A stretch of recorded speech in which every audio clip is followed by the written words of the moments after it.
Приветствую всех на своем канале. Рыбные палочки омук или оден – один из видов популярного уличного фастфуда в Корее. Пришло это блюдо в Корею из Японии. Омук готовят из смеси фарша из рыбы, креветок и кальмаров. В фарш добавляют крахмал, яичный белок и приправы в разном исполнении. В филе рыбы я использую белую мякоть. Это может быть минтай, хек или судак. Режу на куски рыбу. Кальмары тоже также режу. Морепродукты я буду измельчать в блендере специальном измельчителе. Кладу туда рыбу, кальмары и креветки очищенные.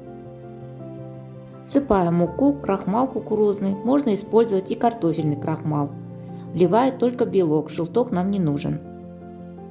Кладу в блендер лук нарезанный, чеснок и морковь. Солю также, немного сахара кладу и перчу. У меня такой сбор 5 перцев. Так как блендер у меня небольшого размера, буду измельчать в 2 этапа. Главное перемолоть эту массу до однородного состояния. В мясорубке это не получится, то есть получится, но будет неоднородное рыбное тесто. Это будет, скорее всего, котлеты. Кладу нарезанный зеленый лук и еще раз измельчаю рыбную массу. В тесто наливаю немного растительного масла и перемешиваю хорошенько.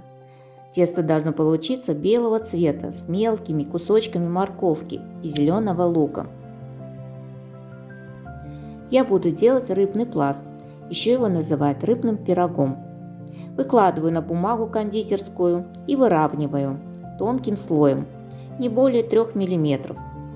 Есть 2 способа готовки рыбного пирога. Это запечь пласт в духовке. И второй, который я использую, замораживаю в морозильнике.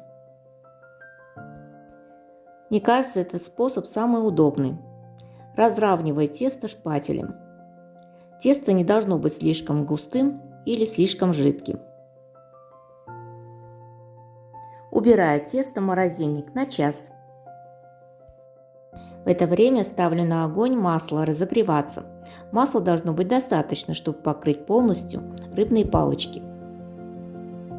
Кладу на скребок немного фарша рыбного, разравниваю и заворачиваю в рулет с 2 сторон шпателем. Формирую небольшой рулет и сразу же аккуратно кладу разогретое масло. Жарить рыбные палочки нужно на среднем огне со всех сторон до румяной корочки.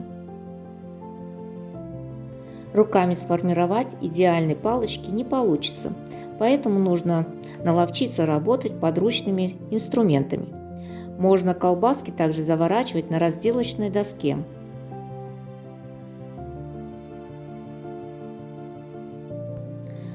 Вот так быстро, но может быть не совсем ловко, прожарила я все рыбные палочки или колбаски.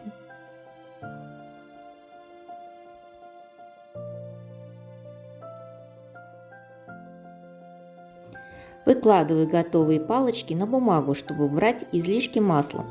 Можно их есть просто так или с кетчупом. Получилась очень нежная, сочная мякоть. Пока я прожарила одну часть теста, то, что в морозильнике, хорошо застыло. Разрезаю на пласты небольшие, режу прямоугольниками. Тесто хорошо режется и легко извлекается от бумаги.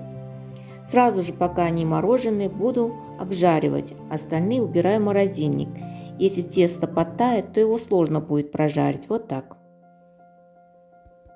Обжариваю слегка с 2 сторон.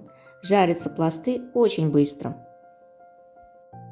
Выкладываю готовые рыбные пласты, оден называется, на бумагу. Получается вот такое эластичное, мягкое рыбное лакомство. Заворачиваю оден в трубочку и нанизываю на деревянную шпажку. Часто омук насаживают на деревянные шпажки для удобства еды на ходу. Опять же, на улице к этим рыбным котлетам можно купить рыбный бульон, который может быть весьма острым.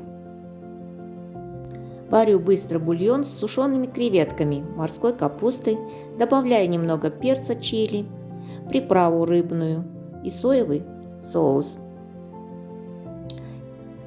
Также обязательно перчу. Выкладываю рыбные палочки на шпажках прямо в кипящий бульон и готовлю на маленьком огне минут 10, не больше. В таком виде это блюдо называется омуктан. Чтобы приготовить это блюдо презентабельным, я использовала специальную глубокую форму для выпекания. Можно, конечно, приготовить и в кастрюльке, но согласитесь, этот суп выглядит оригинально и презентабельно. Посыпаю готовое блюдо зеленым луком. Традиционная корейская еда, которую можно увидеть практически на всех уличных лотках. Из-за специфического внешнего вида ее трудно спутать с чем-то другим. Особенной популярностью это пользуется блюдо зимой, благодаря согревающему эффекту. Теперь вы уже точно знаете, что такое омук. Всем спасибо и удачного дня. Пока-пока!